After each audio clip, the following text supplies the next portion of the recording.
में शहर शहर गैस सिलेंडर को लेकर गैस एजेंसी पर लोगों की भीड़ दिखी है। लोग सुबह से ही गैस एजेंसी पर कतारों में दिखे। कई जगह पर हंगामे की वजह से एजेंसी ही बंद कर दी गई। गैस नहीं मिलने पर लोगों का गुस्सा फूट पड़ा। ये रिपोर्ट देखिए, फिर खबर तो समझिए।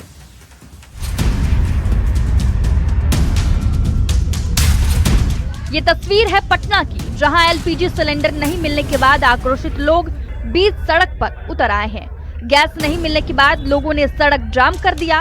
गैस एजेंसी में ताला लटका देख लोगों का गुस्सा भड़क गया। हालांकि एजेंसी मालिक ने बताया कि गैस की कोई कमी नहीं है, लेकिन हंगामा और मारपीट के डर से एजेंसी बंद कर दी गई है। शिवहर में भी कुछ ऐसी ही तस्वीर नजर आई है। रसोई गैस नहीं मिलने पर उपभोक्ताओं का आक्रोश फूट पड़ा। शिवा गैस एजेंसी में सिलेंडर नहीं मिलने से नाराज लोगों ने पिपराही शिवहर मार्ग जाम कर सड़क पर सिलेंडर रखकर प्रदर्शन किया। मधुबनी में गैस एजेंसियों और गोदामों पर सिलेंडर के लिए भारी भीड़ उमड़ पड़ी। उपभोक्ताओं का कहना है कि 2 हफ्ते पहले बुकिंग कराने के बावजूद सिलेंडर नहीं मिला और अब ऑनलाइन बुकिंग भी नहीं हो पा रही है। बेटा में भारत गैस एजेंसी पर सिलेंडर के लिए लोगों ने सुबह 4 बजे से लाइन लगानी शुरू कर दी। सड़क के दोनों किनारों पर करीब 800 मीटर लंबी कतार लगी रही। उपभोक्ताओं का कहना है कि डिलीवरी समय पर नहीं हो रही है। अब सासाराम की इस तस्वीर को देखिए। लोग खाली सिलेंडर लेकर गैस एजेंसियों के सामने लंबी कतारों में खड़े हैं। इंडियन गैस एजेंसी के सामने लोग सुबह 5 बजे से लाइन में लगे हैं। लोगों का कहना है कि सिलेंडर बहुत मुश्किल से मिल पा रहा है। औरंगाबाद में भी घरेलू गैस को लेकर अफरा तफरी मची है। हालांकि डीएम ने साफ किया है कि जिले में एलपीजी सिलेंडर की कोई कमी नहीं है। ओटीपी से जुड़ी तकनीकी गड़बड़ी के कारण आपूर्ति में थोड़ी बाधा आई थी, जिससे गैस एजेंसियों पर लंबी कतारें लग गई हैं। पूर्णिया में गैस की किल्लत को लेकर डीएम ने गैस एजेंसी के गोदामों का जायजा लिया। डीएम ने साफ कहा कि जिले में गैस की कोई कमी नहीं है। ईरान इजराइल युद्ध को लेकर फैली अफवाह के कारण लोग ज्यादा सिलेंडर लेने पहुंच रहे हैं। उन्होंने लोगों से पैनिक न करने की अपील की। ईरान इजराइल युद्ध का असर दुनिया भर के बाजार पर है। भारत में घरेलू गैस की सप्लाई बनाए रखने के लिए सरकार और प्रशासन अलर्ट है। इसीलिए न्यूज 18 आपसे अपील करता है कि घबराए नहीं, धैर्य रखें। सोशल मीडिया पर फैले अफवाहों से सावधान रहें। कालाबाजारी करने वालों की जानकारी दें। जरूरत के हिसाब से ही गैस बुक करें। Bureau report, news 18। तो अलग अलग तस्वीरें जो है बिहार के अलग अलग जिलों से सामने आई हैं और कहा जा रहा है कि पैनिक होने की बात नहीं है, लेकिन लोग फिर भी घबराहट में हैं। गैस सप्लाई वाली खबर को आप समझिए, क्या हकीकत है, क्या अफवाह है, एक एक करके आपको समझाते हैं। अब आप खबर तो समझिए। देखिए, भारत में एलपीजी की जरूरत जो है उस हिसाब से अगर हम बात करें, फिलहाल जो हमारे देश में एलपीजी का यूज होता है उसके हिसाब से 33 मिलियन मीट्रिक टन इसका इस्तेमाल होना है। यानी कि एलपीजी की इतनी जरूरत जो है वो हमारे देश में पड़ती है, 33 मिलियन मीट्रिक टन। तो ये इतनी क्वांटिटी जो है वो होनी चाहिए। अब अगर हम बात करते हैं रोजाना घरेलू खपत कितना होता है, उस हिसाब से अगर देखा जाए तो 64 लाख सिलेंडर, मतलब हर रोज की हम बात कर रहे हैं तो पूरे देश भर में 64 लाख सिलेंडर यूज होता है। भारत में एलपीजी वाली खबर को आप समझिए। भारत में उत्पादन कितना होता है अगर हम इसकी बात करें तो 40% जो है वो देश में ही उत्पादित किया जाता है एलपीजी गैस। और भारत आयात कितना करता है, यानी कि बाहर से कितना मंगाता है, तो 60% जो है वो बाहर से आता है। घरों में इस्तेमाल करने वाले जो गैस हैं उसकी अगर आंकड़े की बात करें तो 88% है, मतलब 88%। और कमर्शियल इस्तेमाल जैसे कि होटल रेस्टोरेंट में जो इस्तेमाल होता है वो है 12%। अब आपको बताते हैं कि सरकार की प्राथमिकता में कौन लोग हैं। तो सरकार चाहती है कि आम लोगों का जो किचन है वो सुचारू रूप से चलता रहे। प्राथमिकता में आम लोग हैं। घरेलू एलपीजी सप्लाई की को प्राथमिकता दिया गया है। सरकार की यह कोशिश है कि आम लोगों पर इसका कोई असर ना पड़े। असर अगर पड़े भी तो बहुत कम पड़े। अब आपके दिमाग में सवाल उठ रहा होगा कि भारत में एलपीजी संकट आखिर पैदा ही क्यों हुआ। तो अब आप खबर तो समझिए। देखिए, पश्चिम एशिया में युद्ध के कारण खाड़ी क्षेत्र की सप्लाई चेन प्रभावित हो गई है। स्ट्रेट ऑफ हॉर्मुज में तनाव, शिपिंग जोखिम बढ़ने से एलपीजी की वैश्विक सप्लाई पर असर पड़ गया है। सवाल है, क्या भारत में एलपीजी खत्म हो रही है? क्योंकि अभी सबके मन में यही सवाल है और डर इसी बात का है। तो आप खबर तो समझिए। घरेलू एलपीजी की सप्लाई जारी है, लेकिन दबाव बढ़ा है। सरकार ने घरेलू उपभोक्ताओं को प्राथमिकता देने के निर्देश गैस एजेंसियों को भी दिए हैं। सबसे ज्यादा असर किस पर पड़ रहा है? अगर इस सवाल का जवाब ढूंढा जाए तो ज्यादा असर अभी पड़ा है होटल, रेस्टोरेंट और केटरिंग सेक्टर में, क्योंकि कमर्शियल एलपीजी की सप्लाई जो है वो सरकार ने सीमित कर दी है। कमर्शियल एलपीजी की उपलब्धता अभी कितनी है, अगर हम इसकी बात करें तो खबर तो समझिए। औसत मासिक जरूरत का करीब 20% कमर्शियल एलपीजी देने का फैसला किया गया है। क्या घरेलू एलपीजी की सप्लाई पर भी असर पड़ेगा? इस सवाल का जवाब आप समझिए। आम लोगों पर असर कम करने के लिए ही घरेलू एलपीजी सप्लाई को सरकार ने प्राथमिकता दी है। होटल और रेस्टोरेंट कैसे काम चला रहे हैं? इस सवाल का जवाब आप समझिए। कई जगहों पर रेस्टोरेंट सीमित मेन्यू के साथ चल रहे हैं और इंडक्शन स्टोव और दूसरे ईंधनों का इस्तेमाल किया जा रहा है। अब सरकार इस संकट से निपटने के लिए क्या कर रही है? इस सवाल का जवाब आप समझिए। वैकल्पिक देशों से एलपीजी आयात बढ़ाने की कोशिश कर रही है। सरकार सप्लाई चेन की निगरानी कर रही है। घरेलू उत्पादन को भी बढ़ाया जा रहा है। जैसा हमने आपको बताया कि हमारे देश में 40% उत्पादन होता है, तो उसे और ज्यादा बढ़ाने के लिए कहा गया है। पेट्रोलियम और पर्यटन मंत्रालय के बीच समन्वय बना हुआ है। अब अगला सवाल है, यह संकट कब तक रह सकता है? तो आप इस सवाल के जवाब को समझिए। यह काफी हद तक पश्चिम एशिया के युद्ध और समुद्री मार्गों की स्थिति पर निर्भर करता है, क्योंकि वहीं से हम जो एलपीजी गैस है वो इंपोर्ट करते हैं और वही रास्ता है। हालात सामान्य होने पर सप्लाई भी धीरे धीरे सामान्य हो सकती है। ऐसे में अब न्यूज़ 18 आपसे अपील करता है। अपील यह है कि एलपीजी को लेकर आपको घबराने की जरूरत बिल्कुल भी नहीं है। ये जो पैनिक सिचुएशन क्रिएट हो रहे हैं, बिहार के अलग अलग जिलों से जो तस्वीरें सामने आ रही हैं, उस पर ध्यान आपको नहीं देना है। राज्य में गैस की पर्याप्त आपूर्ति है, अफवाहों पर आपको ध्यान नहीं देना है। जरूरत के मुताबिक ही आपको सिलेंडर लेना है और गैस एजेंसियों पर अनावश्यक भीड़ नहीं लगाएं। कालाबाजारी की जानकारी अगर आपको मिलती है तो तुरंत आप इसकी जानकारी प्रशासन को दें। अतिरिक्त पैसे मांगने पर भी आप शिकायत कर सकते हैं। लोगों से शांति और संयम रखने की अपील न्यूज़ 18 करता है। बढ़ते हैं आगे और बात अगली खबर की। प्रधानमंत्री नरेंद्र मोदी ने असम के सिलचर में जनता को संबोधित करते हुए कांग्रेस पर जोरदार प्रहार किया है। पीएम ने कहा कि कांग्रेस पैनिक पैदा करने की कोशिश कर रही है और सिर्फ देश में अफवाह फैलाने का काम करती है कांग्रेस। सवाल है, क्या सच में तेल और गैस की सप्लाई पर विपक्ष भ्रम फैला रहा है? ये रिपोर्ट देखिए, फिर खबर तो समझिए। प्रयास है कि देश के नागरिकों पर युद्ध का कम से कम प्रभाव पड़े। पश्चिम एशिया में अमेरिका, इजराइल और ईरान के बीच चल रहे युद्ध के बाद बने हालात और गैस सप्लाई को लेकर भारत में चल रही सियासी वार पलटवार के बीच असम के सिलचर में प्रधानमंत्री नरेंद्र मोदी ने बड़ा बयान दिया। पीएम ने कहा कि दुनिया में चारों तरफ जंग के हालात हैं और युद्ध से पैदा हालात से निपटने की कोशिश जारी है। दूसरी ओर कांग्रेस देश में पैनिक पैदा करने की कोशिश कर रही है। पीएम ने कहा कि सिर्फ देश में अफवाह फैलाने का काम करती है कांग्रेस।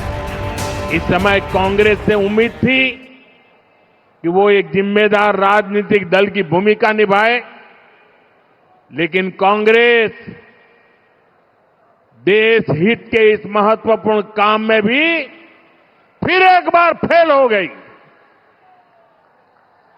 कांग्रेस पूरी कोशिश कर रही है कि देश में पैनिक क्रिएट हो, देश मुश्किल में फंस जाए और उसके बाद कांग्रेस भर भर कर मोदी को गाली दे।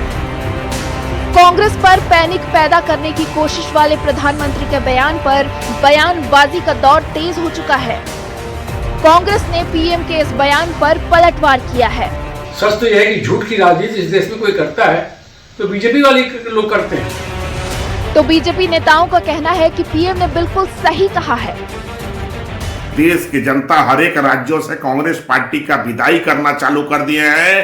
पूरे देश से कांग्रेस की विदाई होना रावण के वंश के जैसा तय है। बता दें कि मध्य पूर्व में चल रही जंग का पूरे विश्व के साथ भारत पर भी असर पड़ रहा है। कांग्रेस इसको लेकर सरकार को घेरने में लगी है। संसद के मकर द्वार पर प्रदर्शन के साथ साथ सोशल मीडिया पर रील्स बनाकर भी कांग्रेस निशाना साध रही है। दूसरी ओर सरकार स्थिति को संभालने में लगी है। सवाल है कि क्या कांग्रेस देश में पैनिक पैदा करने की कोशिश कर रही है?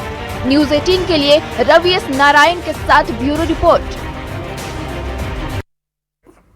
तो प्रधानमंत्री नरेंद्र मोदी ने आज कांग्रेस पर जमकर हमला बोला और कहा कि विपक्ष लोगों के बीच भ्रम फैला रहा है। अब आप खबर तो समझिए, कांग्रेस पर पैनिक करने वाली पॉलिटिक्स का आरोप आखिर क्यों पीएम मोदी ने लगाया है, इस खबर को आपको समझाते हैं। देखिए, गैस और तेल की समस्या कोई एक देश की समस्या नहीं है। मतलब ये कि सिर्फ भारत में ये समस्या उत्पन्न नहीं हुई है, बल्कि ये जो पश्चिम एशिया में युद्ध हो रहा है उसकी वजह से इसका असर पूरे विश्व में पड़ा है और हर जगह हालात खराब हैं। स्ट्रेट ऑफ हॉर्मुज बंद होने से तेल गैस की सप्लाई प्रभावित हुई है और सबसे ज्यादा पेट्रोलियम पदार्थ स्ट्रेट ऑफ हॉर्मुज से ही गुजरता है। ईरान, अमेरिका, इजराइल युद्ध की वजह से यह रास्ता बंद है। अब युद्ध की वजह से भारत में भी सप्लाई चेन प्रभावित हुआ है। लोगों को परेशानी ना हो, इसको लेकर सरकार एक्टिव है। सरकार अब वैकल्पिक व्यवस्था करने में जुटी हुई है। दूसरा ऑप्शन क्या हो सकता है, इस पर काम कर रही है। ईरान से बातचीत और रूस से तेल सप्लाई तेज कर दी है। भारत सरकार की तरफ से ईरान से शीर्ष स्तर पर सीधा संवाद भी चल रहा है। यानी कि भारत सरकार जो है वो सीधे ईरान से शीर्ष स्तर पर बातचीत कर रही है ताकि प्रॉब्लम सॉल्व किया जाए। पीएम ने ईरान के राष्ट्रपति से फोन पर बात भी की। वहीं विदेश मंत्री स्तर पर भी लगातार संपर्क बना हुआ है। अब आप खबर तो समझिए, सरकार की कोशिश का असर कुछ हुआ है या नहीं। तो आपको बता दें कि बातचीत के बाद कुछ भारतीय जहाज हैं जिसे स्ट्रेट ऑफ हॉर्मुज से गुजरने की अनुमति मिल चुकी है और भारत में ईरान के राजदूत मोहम्मद फथाली ने पुष्टि की है। ईरान ने लंबी दोस्ती और साझा हितों का हवाला देते हुए जहाजों को जाने की अनुमति दे दी है। स्ट्रेट ऑफ हॉर्मुज से एक जहाज भारत पहुंच भी चुका है, जबकि भारत के 2 और जहाज स्ट्रेट ऑफ हॉर्मुज से निकल गए हैं। अब आप खबर तो समझिए, कांग्रेस पर पैनिक करने वाली पॉलिटिक्स का आरोप क्यों लग रहा है। तो कांग्रेस जो है वो गैस सप्लाई को मुद्दा बनाने में जुटी हुई है। राहुल गांधी के नेतृत्व में कांग्रेस नेताओं ने संसद में प्रदर्शन किया। कांग्रेस की ओर से सोशल मीडिया पर कई रील्स बनाए जा रहे हैं और इन रील्स के जरिए कांग्रेस सरकार पर निशाना साध रही है।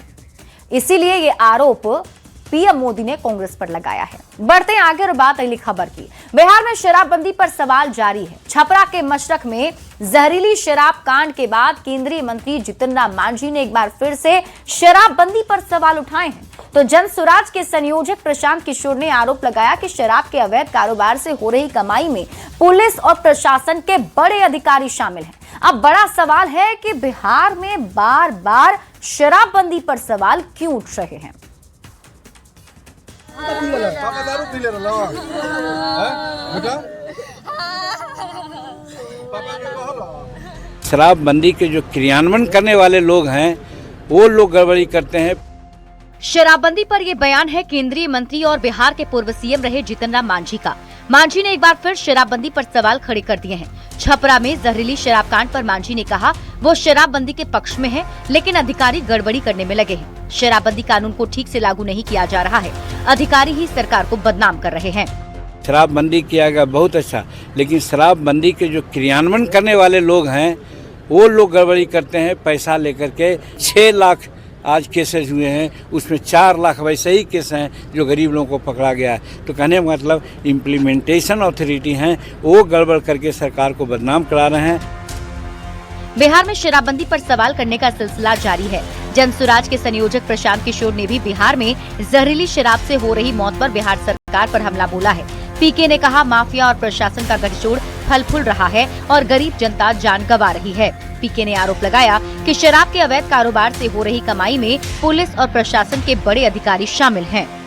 अगर सरकार शराब बंद कर दे तो समाज को फायदा है। शराब तो बंद है नहीं, लेकिन शराब के बिकने से जो फायदा है वो यहाँ के भ्रष्ट नेताओं को है, यहाँ का अफसरों को है, शराब माफिया को है। तो ये जो हजारों करोड़ रुपया जो लोग गलत शराबबंदी के नाम पर कमा रहे हैं, वो लोग चाहते हैं कि ये शराबबंदी फर्जी शराबबंदी चलता रहे, ताकि हजारों करोड़ की उनको आमदनी होती रहे।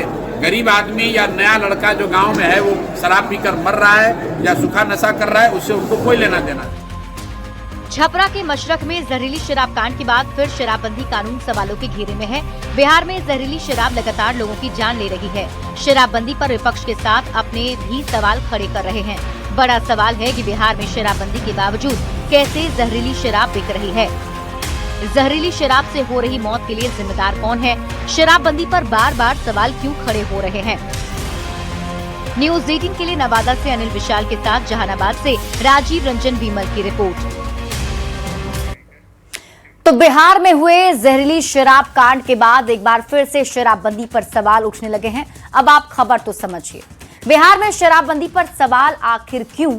इस सवाल को समझने के लिए आपको समझना पड़ेगा कि बीते दिनों क्या घटना घटी है। देखिए, छपरा में संदिग्ध स्थिति में कई मौत हो गई। घर वालों ने मौत की वजह शराब को बताया है। जितन राम मांझी ने शराबबंदी को सही कदम बताते हुए अधिकारियों की भूमिका पर सवाल उठाया।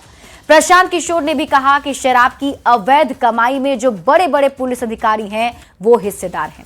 अब क्यों बार बार शराबबंदी पर सवाल उठ रहा है, उसको समझते हैं। दरअसल 2016 में बिहार में शराबबंदी लागू की गई। शराबबंदी को लेकर हर कोशिश की गई। लोगों के बीच जागरूकता फैलाने के लिए सरकार ने जागरूकता अभियान चलाया। चौकीदार से लेकर थाना अध्यक्ष तक की जिम्मेदारी तय की गई। जिस पंचायत में शराब मिलेगी वहां का चौकीदार इसके लिए जिम्मेदार होगा, यह तय किया गया। जिस थाने में शराब मिलेगी वहां का थाना अध्यक्ष जिम्मेदार होगा, यह भी सरकार ने तय किया।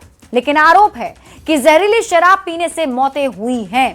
तो ऐसे में सवाल ये कि अगर गांव में शराब बन रही थी तो ये जो चौकीदार हैं उनको खबर क्यों नहीं मिली? और अगर चौकीदार को इसकी जानकारी थी तो चौकीदार ने इसकी सूचना पहले क्यों नहीं दी? ये सेम बात जो है वो थाना अध्यक्ष पर भी एप्लीकेबल है। अगर थाना क्षेत्र में बन रही थी शराब तो थानेदार को इसकी जानकारी क्यों नहीं थी? सवाल ये भी कि अब तक शराब को लेकर थानेदार ने क्या किया? शराब के धंधेबाजों पर आखिर क्या कार्रवाई हुई है? ये तमाम सवाल हैं जो जहरीली शराब कांड के बाद उठ रहे हैं और इन सवालों के जवाब प्रशासन से पूछे जा रहे हैं। बढ़ेंगे आगे और बात अगली खबर की। बिहार में राज्यसभा की 5 सीटों पर चुनाव के लिए गुणा गणित और डिनर डिप्लोमेसी का दौर तेज हो गया है। सवाल है कि वोटों के जादुई आंकड़े का झुकाव किसकी ओर है? ये रिपोर्ट देखिए।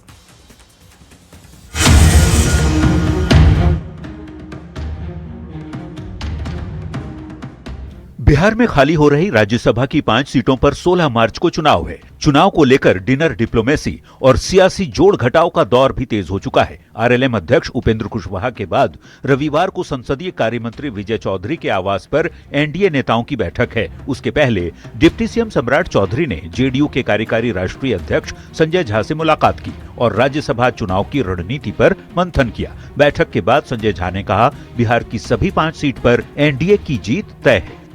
5-4 तो कन्फर्म ही है। 5वां सीट भी बड़े मार्जिन से जीत रही, छोटे मार्जिन से नहीं, ये बता दो। पटना में बीजेपी कोर। और आइए अब समझते हैं राज्यसभा की 5वीं सीट किसके नाम, क्योंकि 5वीं सीट पर ही पेंच फंसा हुआ है और इसी सीट की दावेदारी को लेकर के मंथन चल रहा है। जल्दी से आपको समझा देते हैं कि राज्यसभा की 5वीं सीट आखिर किसके नाम हो सकती है। माना जा रहा है कि 5वीं सीट पर मुकाबला एनडीए के उम्मीदवार शिवेश राम और महागठबंधन के उम्मीदवार अमरेंद्रधारी सिंह के बीच है, क्योंकि ये जो 5वीं सीट है ना, वही पेच फंसा रही है। जो 5 सीटों पर चुनाव होना है उनमें से 4 सीटों के लिए एनडीए के पास पर्याप्त विधायक हैं, लेकिन 5वीं सीट के लिए एनडीए को 3 और अतिरिक्त विधायक चाहिए। अब माना यह जा रहा है कि जो 5वीं सीट है उसमें मुकाबला एनडीए के उम्मीदवार शिवेश राम और महागठबंधन के उम्मीदवार अमरिंदरधारी सिंह के बीच होगा। इस लड़ाई को समझने के लिए राज्यसभा चुनाव का पूरा गुणा गणित समझना जरूरी है। तो आपको बता देते हैं कि बिहार में राज्यसभा की 5 सीटें खाली हो रही हैं। इसमें से 2 महागठबंधन की हैं और 3 सीटें एनडीए की हैं, और इन 5 सीटों पर बिहार में चुनाव हो रहा है। अब एनडीए की ओर से 5 उम्मीदवार चुनावी मैदान में हैं, जबकि आरजेडी से 1 उम्मीदवार हैं। ये उम्मीदवार एनडीए की तरफ से हैं, जेडीयू से सीएम नीतीश कुमार और केंद्रीय मंत्री रामनाथ ठाकुर, बीजेपी से पार्टी के राष्ट्रीय अध्यक्ष नितिन नवीन और शिवेश राम, जबकि आरएलएम से उपेंद्र कुशवाहा और आरजेडी से एडी सिंह उम्मीदवार हैं। राज्यसभा चुनाव का फॉर्मूला समझना भी जरूरी है कि सीटों का गणित क्या कहता है। तो आपको बता दें कि जितनी सीटों पर चुनाव होना है उनमें एक जोड़कर विधानसभा की कुल सीटों में भाग दे दिया जाता है।